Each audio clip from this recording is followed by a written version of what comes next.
Scariest Uber Eats delivery. I live in Portland, Oregon and was on an Uber Eats delivery just like any other. I've done thousands at this point. It was for Baskin-Robbins and the customer was only a couple miles away in a fancy apartment building. Everything seems normal. I pick up the order, I go to my car, and start heading to the apartment building. On the way there I get a text that said, "Hey, thanks for getting my order. Could just come inside and leave it on my table because I recently got home from the hospital and cannot bend down at the door to get it."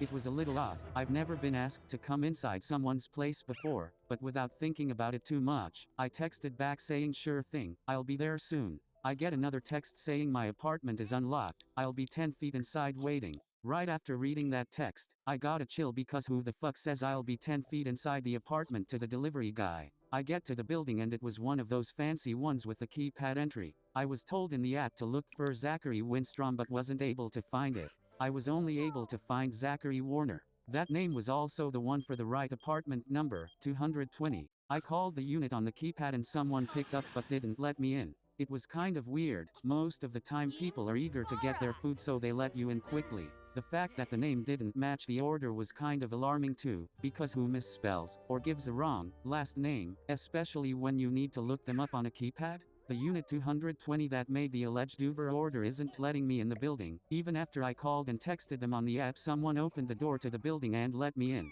I was getting ready to just cancel the order and walk away. I was outside for a solid 5 minutes trying to call them or redial and be let in. I walk into the building and was greeted with the usual fancy apartment lobby crap, a nice calming floral scent that isn't too strong, the elegant lighting, marble and wood everywhere, and the complimentary tea-coffee station. I go inside the elevator and go up to the second floor. I immediately get a call from an unknown number when I step out of the elevator. I let it ring a little before answering. I pick up and it sounds like a distorted and angry male voice. I can't make out what the man was trying to say, but the man clicked on me after about 8-9 seconds. I get to the unit, which was cracked open just as the prophecy foretold. I knock first and get no answer. I crack the door a little more and yell, "I have your Uber order." I still hear nothing. It's absolutely silent in the apartment. My hair is standing on my back at this point. I look around the hallway outside the unit and see no one. I open the door entirely, no intention of actually going in at this point, and see an extremely dark apartment.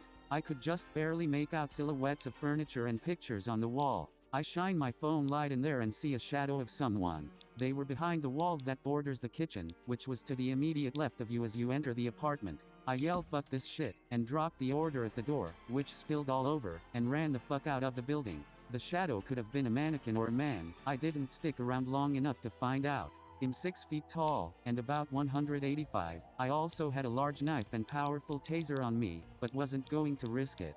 Thinking back, the shadow was roughly 10 feet inside the apartment. I called Uber to report the crazy incident and they deactivated his account. I keep thinking about who was the person on the phone and what was their intention. Was this person inside a killer? Also, what's with the apartment not having the guy's name but a name similar to it? This was the scariest delivery I've ever been on. The hallucinations you see at night are real. Now, I can't say I know for a fact that everyone has seen these guys, but I know a lot of you have. Imagine this scenario: you're up late at night, isolated from anyone else in the house, almost asleep, when you see a flicker of light. Looking around, you see something shift, near the edge of a doorframe, behind a chair, next to the TV. You see them for a moment, then they're gone. You think nothing of it. They're not real, it's just a hallucination. I need to get to sleep. Well, I wish I could say you were right, but you aren't. And I'm sorry, but now that I've told you, you're in danger. So please, finish reading, and you'll understand and you can be safe.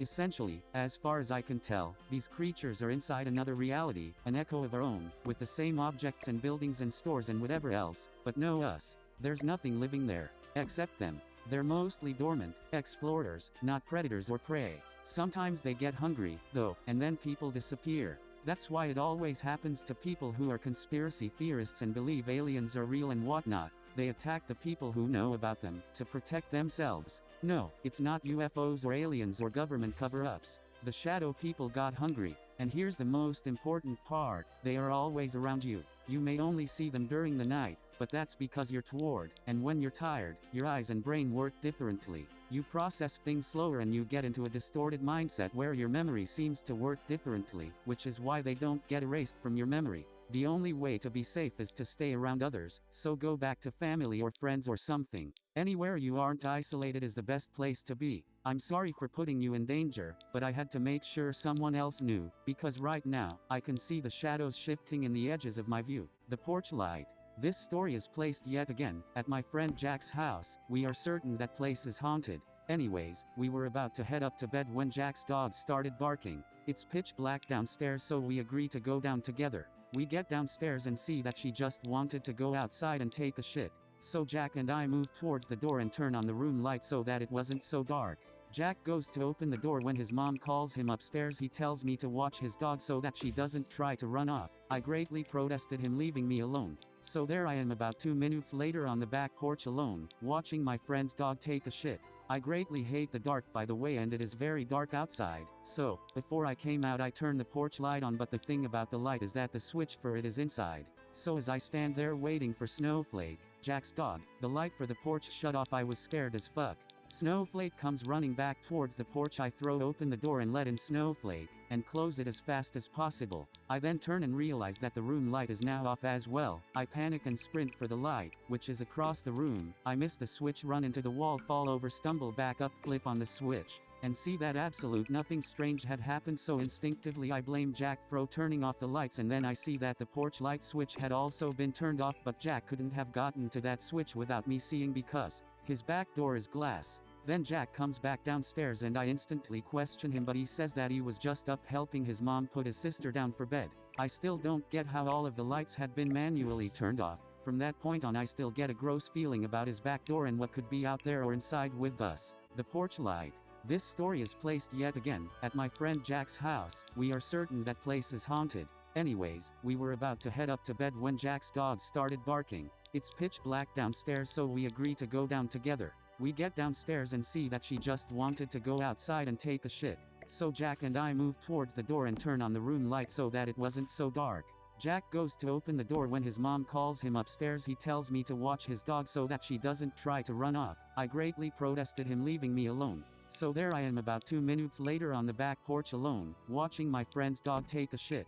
I greatly hate the dark, by the way, and it is very dark outside. So, before I came out I turned the porch light on, but the thing about the light is that the switch for it is inside. So as I stand there waiting for Snowflake, Jack's dog, the light for the porch shut off. I was scared as fuck. Snowflake comes running back towards the porch. I throw open the door and let in Snowflake, and close it as fast as possible. I then turn and realize that the room light is now off as well. I panic and sprint for the light, which is across the room. I miss the switch, run into the wall, fall over, stumble back up, flip on the switch, and see that absolute nothing strange had happened. So instinctively I blame Jack for turning off the lights, and then I see that the porch light switch had also been turned off, but Jack couldn't have gotten to that switch without me seeing because his back door is glass. Then Jack comes back downstairs and I instantly question him, but he says that he was just up helping his mom put his sister down for bed. I still don't get how all of the lights had been manually turned off. From that point on I still get a gross feeling about his back door and what could be out there or inside with us. In the garage. Yesterday I posted a story about me playing Pokemon Go with my friend Jack. Now this story is with Jack as well, just this time I was with his brother and his friend Devea. Devea and I were spending the night at Jack's house. We were sleeping in his garage. Now Devea and Ricky, Jack's brother, both fell asleep pretty fast, leaving Jack and me alone. So as two people do while alone, we started watching some YouTube. As we both heard a noise in the corner of the garage. Now, Jack's garage was very dark. We both looked, but Jack saw nothing. Me, on the other hand, saw a strange figure standing in the dark, barely visible, so, naturally, we dismissed it. We continued watching YouTube on his phone for about an hour, then we hear another noise in the opposite corner. We both looked and saw nothing, so Jack went back to watching YouTube, and as I was about to look away I saw a hand touch the swing chair in that corner. I dismiss it as a shadow and keep watching YouTube. Soon Jack falls asleep. During that time I start trying to fall asleep but am greatly struggling, so I start tossing and turning. When I see a figure's feet walk past my eyes I jump up in a panic just to see nothing. I really need to sleep by now, so I try to just sleep. I start to doze off when I see a figure lying next to me. I'm dozing off enough by now that I just level it alone. It starts to bother me enough though that I have to sit up. When I did I saw that there was nothing there. I can't keep my own head with how tired I was. I lay down and close my eyes, but I still can't sleep due to the past frights, so I open my eyes to see the fucking thing staring over me. I jump up but just about have a damn heart attack. I tell myself it was a dream but just can't shake the feeling. Finally, I start to fall asleep. My eyes started to close and as they did I saw a hand creep towards my face but it was too late and I fell asleep. Missing cat. The small missing signs began to appear around town during the sweltering month of July. Around town, the small white slips of paper began making their appearance on telephone poles or small store walls. Even the sheriff's department had a few hanging on their office walls. This went on for a few months until the telephone poles and store walls began to run out of room. Eventually, the police opened up an investigation, a missing case. At the town meeting for this new case, the police gave a small speech. "Please be patient," he pleaded to the crowd of desperate people. "We've never had a search type like this." A bystander of the crowd, unable to hold in her tears, began to weep. "Please find Charles," she begged. "He hasn't come to eat in 4 days and might starve to death." The officer knelt down beside her and attempted to comfort her. "We'll find your cat, ma'am, don't worry." But deep inside, he knew that there was little, if any, chance of finding her cat. Never before had the station had to search for missing animals. It was all so strange, but they would have to do their best. It had been 6 months since the last cat's disappearance. Investigators still didn't know what was causing the mysterious disappearances. Some believed it was a vicious dog, others thought it was an evil spirit. Either way, the attacks stopped in November and no cat had gone missing since. None of the cats that disappeared came back, making the possibility that something killed them rise on the list. The attacks were considered history, until the first Monday of August. But this time, it turned out to be much worse. The faint glow of the moon lit the ground. It was late night, almost midnight. Mr. Adams woke up to the ear-piercing yowling of his cat. Startled, he jumped out of bed and ran outside, but by the time he got there, it had gone quiet. The atmosphere was eerily quiet and the moon's glow was the only source of light in the dark yard. He stepped out the door and peered into the darkness. "Here, kitty, kitty," he whispered. His eyes darted left and right, watching for any sign of movement. His heart pounding, he listened towards the woods, hoping to hear the suspect. Hearing nothing, he began to head back when an unearthly growl rumbled from the foliage. Frozen with fear, Mr. Jones slowly turned to find a small ball of fur and blood roll from the woods. With barely a glance, he ran in screaming and called the police. Once the police arrived, they tried their best to comfort the distraught man. They assured him it was a feral animal that had, unfortunately, become food. But with time, they identified it as Mr. Adams' calico. The police reported it as a dog attack, but everyone knew what it really was. Their cat killer had returned. Slowly, one by one, the town's cats began to disappear again. First with Mr. Adams, then Mrs. Stevens, and now Miss Terrell. They all reported the missing cats to the police officer, but they knew what little they could do if they didn't know what was causing the problem. Officer McCulley began to tire over all of the missing reports. He was in charge of the situation from last year and was now put back into the same scenario this year, dealing with deranged citizens who were grieving the loss of their cats and in fear of whatever was killing them, for a second time. "I'm sick and tired of seeing these missing files," he exclaimed to his partner. "What do they expect me to do?" He sat at his desk, fidgeting with a ballpoint pen. Combing over missing files was pointless if he wasn't going to do anything. "We should go out and actually look for this thing." "I don't know, man. Have you seen what this thing has done to these cats?" he moaned. Jake was new to the force and had been assigned McCulley partner when the cats started disappearing. "I mean, did you see Miss Terrell's cat? All that was left was a small front paw and a piece of her leg," he whined. "I did, but we're still going to at least attempt to help these people," McCulley said sternly. He closed his laptop and headed towards the door. "Meet me at the park at 10 o'clock sharp. Bring a flashlight, and maybe a pistol, you never know when you might need it." Bright headlights pierced through the thick bushes, exposing McCulley sitting on a park bench. Jake reluctantly exited the car and grabbed his bag. Making his way over to McCulley, his feeling of dread began. He felt as if the monster was watching his every move, waiting to strike. He hurriedly made his way next to McCulley, who was examining the back of a protein bar. "What are you doing out here alone?" Jake asked. He sat down and stared off into the dark for a second, wondering what they might find. "Well," McCulley muttered, "I figure I might get out here and examine our space. Never know where the culprit might appear from." He opened the bar and jammed it into his mustache-hid mouth. "Can we just get this over with?" Jake stammered. He shuffled through his bag and grabbed a flashlight. He also pulled out a .45 pistol. "Never know," he said as he shoved it back in the tiny rucksack. They clambered through the dense forest, looking for any clues. They were just outside of the city limits and stayed away from houses. All the so-called remains of the cats were found in these woods, as if they had been dragged off for later use. McCulley stayed in the lead. watching out for any suspicious figures or noises. He figured that if they caught this monster, he'd be a hero and maybe could run for sheriff and win. Jake, on the other hand, had been reluctant to join the search in the first place and wanted to leave as soon as possible. After a few hours of stalking through the woods, they began to believe that maybe it was just someone's dog that had been committing the crimes. They headed back for the patrol car but were abruptly stopped by the yowling of a cat not too far away. "Did you hear that?" Jake whispered. He was shaking all over. "Of course, I heard it, Nimrod. Let's go and find out what it was." McCully stooped low and disappeared into the thick brush. Jake soon followed. As they moved closer and closer, Jake's fear grew larger and larger. Soon he felt his stomach would jump out of him and run off. The yowling had stopped.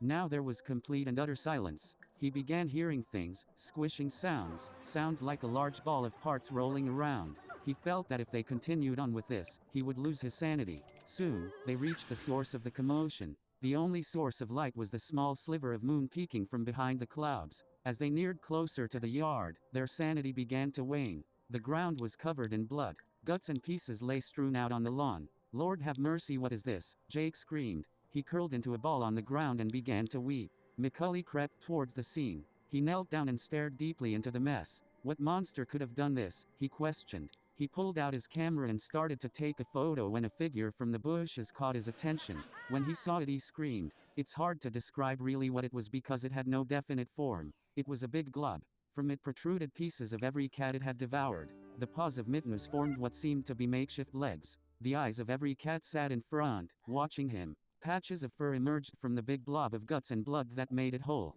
It moved in a way that no other animal moves. It slithered towards McCully, with evil intent in all 12 of its eyes. All he could do was scream while the monster glided towards him. Jake sat up and saw what was happening. Without thinking, he ran as fast as he could away from that thing. As he ran, he heard the screams of McCully silenced abruptly. McCully was gone and the monster had just had a taste of human blood. That night, Officer Jake was admitted into the county jail as a suspect of murder. The sheriff's department sent out a team to look for McCully. They came back without any leads on McCully, but they did find pieces of cats in the yard, 2 paws and a cat's eye. Jake was questioned for a week.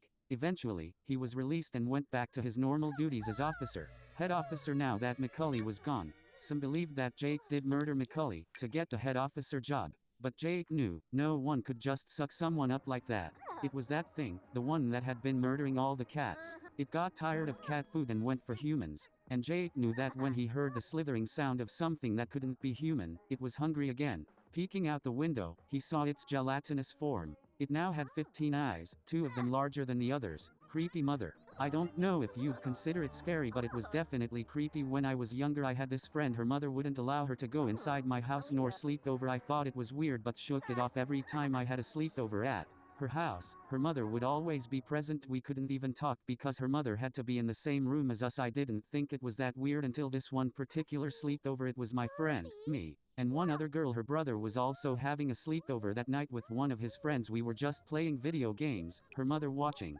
on her Xbox before her brother and his friend came into the room. They wanted the Xbox, so I suggested they could just hang out in the room with us and we can take turns. Buckle up, this is where it gets weird. The boy said that was a good idea. Then her mom intervened. I don't remember her exact words, but something along the lines of, "No, you guys aren't allowed to be in the same room." Thinking about it now, it's getting late, you all need to go to sleep. After the boys went upstairs, her daughter asked why they had to leave and she responded with, "Well, I didn't want them getting any ideas and trying to rape you. I'm just protecting you, okay?"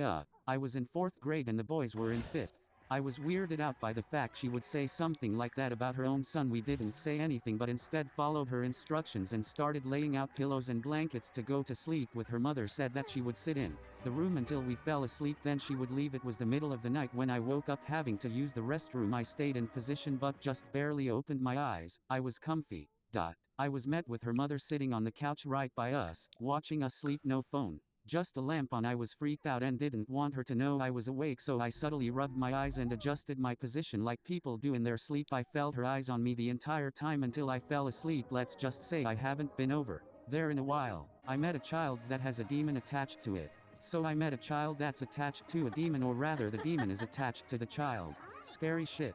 So we were chilling in the living room. We will call the kid Michelle for safety reasons. The one the demon is attached to starts crying. We hear a loud bang out of nowhere. So we go check the room, but the lights won't turn on. And there's like this dark figure above the crib. Absolutely massive. When the lights finally turn on, bam, it's gone. So we go turn on the light in the closet instead, and we started hearing footsteps in the house, basically around us, in the general direction of the crib. Apparently the kid's father was a bad man. His name was, we will call him John for safety reasons. He cursed his son, his own son.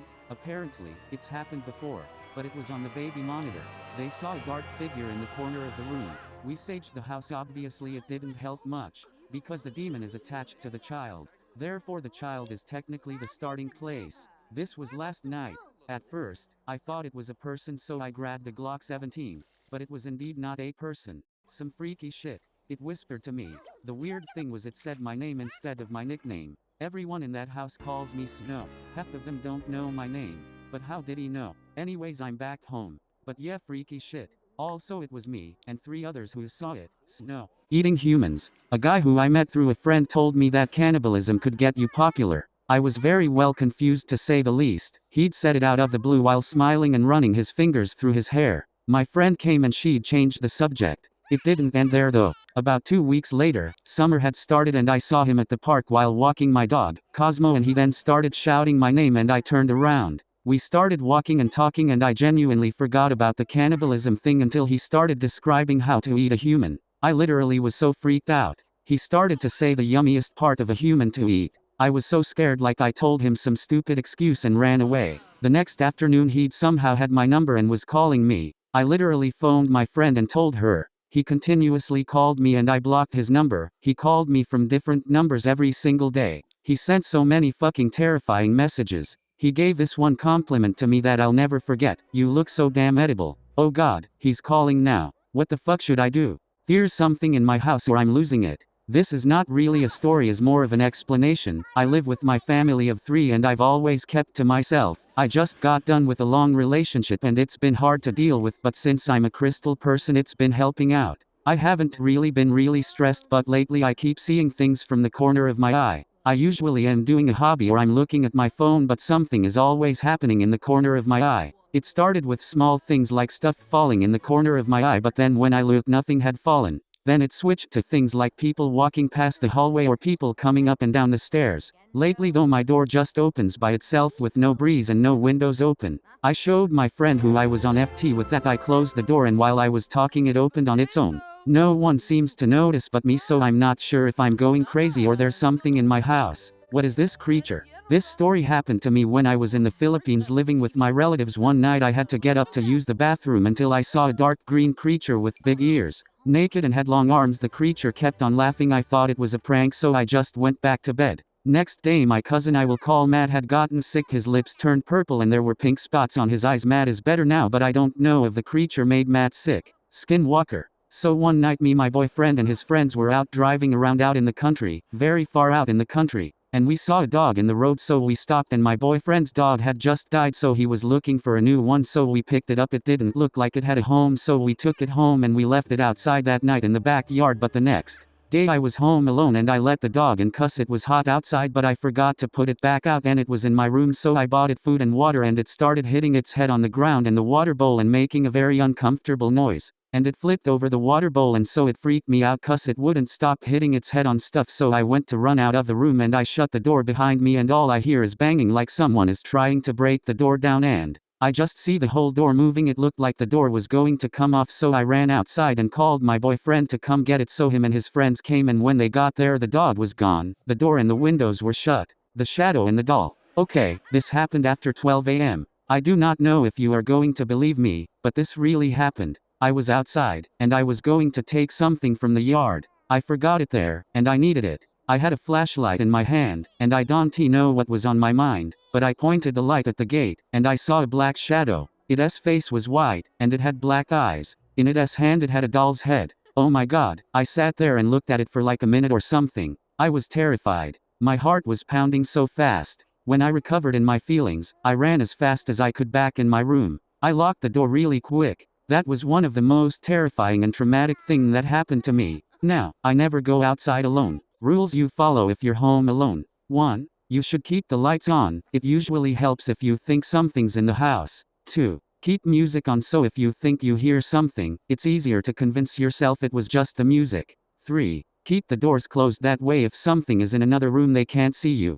4. Once you're sure there is nothing in your home, sit down and read a book on your bed. 5. If you hear it tapping at your window, attempt to ignore it. 6. If the tapping gets louder, hide immediately. 7. Whilst hiding, try not to breathe heavily, they can hear you. 8. If you can hear them walking, pray. 9. Look behind you. 10. They have found you. Skinwalker. I woke up randomly in the middle of the night to a scratching noise at my door. I opened my bedroom door and let my cat in. She looked scared. I went to close my bedroom door when I heard a laugh. I walked out of my bedroom and followed the laughter to my sister's bedroom. I walked in and there she was sitting at the edge of her bed laughing. I slowly backed up and closed the door. "What are you doing in my room?" my sister asked, walking out of the bathroom. The maze. Journal entry 1. I woke up in a strangely familiar bedroom. It looked like my parents' house. I opened the curtains covering the window. Ooze, inky, sort of meaty ooze. Whatever I was in, it was organic. Journal entry 2. I found a cleaver in a kitchen-like area. The chairs looked comfy but strangely distorted. It was like the creature in was trying to recreate my childhood home. To be continued when I want to. Black Ford and paper bags. In the early 80s there were reports of a strange vehicle driving up next to those who roam the sidewalks at night. This car was said to be a Ford-like vehicle, modeled from the early 50s, with darkly tinted windows, and low-tinted headlights. Encounters spoke about how, from the car's void interior, a hand would reach out, gripping a small paper bag. No face could be seen. The paper bag was signed with words on it, but most found the words unintelligible, as if they were some sort of other language. They say next, a deep grisly boom of a voice would state, "You will need this." One witness spoke of the overlying temptation that drew them towards the bag, exclaiming it was almost as powerful as a black hole. Examining this case, some seemed to not know about this incident at the time, and the ones who claimed it happened to them, they said they never took the bag. That leaves many to question, what would have happened to those who took the bag? What happened to those who did take the bag? My brother is sleepwalking, but today when he woke up he wasn't asleep. Why do you want to leave the house at this time? Plus just listen to me.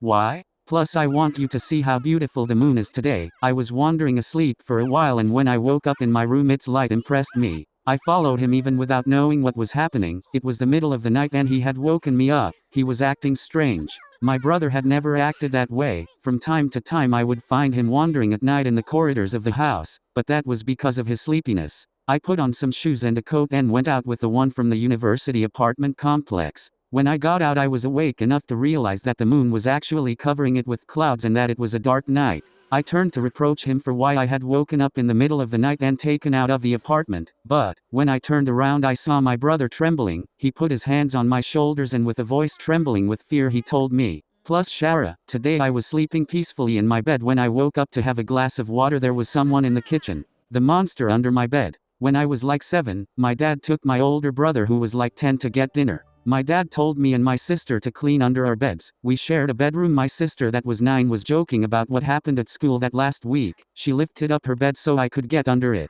About 20 minutes later, I went to go under her bed again when I swear to God a black misty hand grabbed a piece of paper. I pulled it into the wall. Me and my sister screamed and ran upstairs. We lived in the basement. When our dad got home we told him about it and got his sister to sage our house the next week. Me and my sister slept in the living room for 2 weeks straight. I never happened again. The fact this happened when I was 7. Something similar happened to me. When I was 12 I was alone in my room and all of a sudden I felt a presence under my bed. I thought it might have been my sister so I called her name and I heard a noise under the bed like someone mouthing a word to someone else. I ran to my parents' room and nothing ended up happening, but I swear when it gets really late at night I can feel my bed moving subtly. She's next to you. Once when I was 9 I had an imaginary friend called Gemini and Ophelia, but one was a demon. Her name was Wish. I was playing in one of the crawl spaces in my room. I was having a tea party with Ophelia and Gemini. My zodiac is a Gemini. My mom was in my room talking to me. I saw Wish behind her. All I said was, "She's behind you." I said that over and over again. My parents noticed I was acting strange. I was acting possessed. They got me at Ouija board. I started to talk to more demons. At one point my house was in the palm of my hand. If my eyes started to change colors. Normally I have very dark brown eyes, but sometimes when I'm mad they turn black, but now one of my eyes is just brown. Parents fell in the trap. It's smiling behind me. Mom made me stay here. I'm here because of her. I never liked staying here. Too many things crawling on the walls. Not spider or lizards. Never saw what their faces looked like. They whispered to each other. They knew I saw them. They've been waiting for me. I can't sleep. It's behind me. I know it's there. I saw it. It saw me. I saw its face. But not really a face. I saw a smile. Just a smile. And sunken pits where eyes should be. I know it's smiling still. I'm facing a mirror. Why did I have to sleep here? It's looking right at me. Looking at me in the eyes. Smiling.